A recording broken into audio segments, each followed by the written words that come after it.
relating to Bangladesh's 1971 War of Independence with Pakistan.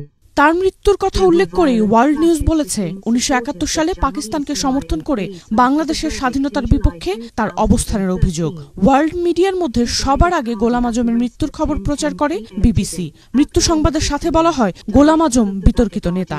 71-এ মানবতা বিরোধী অপরাধ প্রমাণিত হয়, 90 বছরের কারাদণ্ডে দণ্ডিত ছিলেন তিনি। তবে এখানে বিবিসি তাকে ইসলামী নেতা বলেও মন্তব্য করেছে।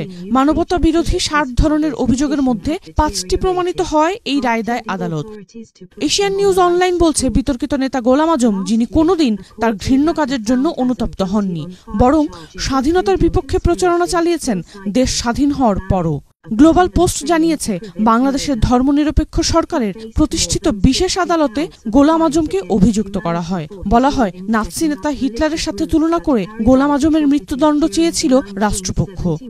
71-এর স্বাধীনতা যুদ্ধে নারকীয় হত্যাকাণ্ডের মূল হোতা গোলাম আজমের মৃত্যু শিরোনামে খবর প্রকাশ করেছে আউটলুক ইন্ডিয়া।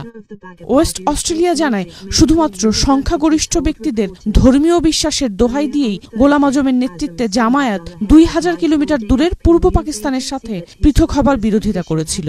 একই সাথে বিভিন্ন সময়ে কিভাবে রাজনীতির অন্যতম প্রধান খেলোয়াড়ের ভূমিকায় গোলাম আজম অবতীর্ণ হয়েছিলেন তাও বলা হয়েছে।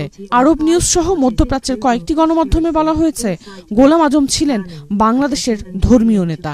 এছাড়াও ভারত, লেবানন সহ বিশ্বের বিভিন্ন দেশের গণমাধ্যমে উঠে এসেছে গোলাম আজমের মৃত্যুর খবর। সাদিয়া মাহজাবিন ইমাম, এটিএন বাংলা।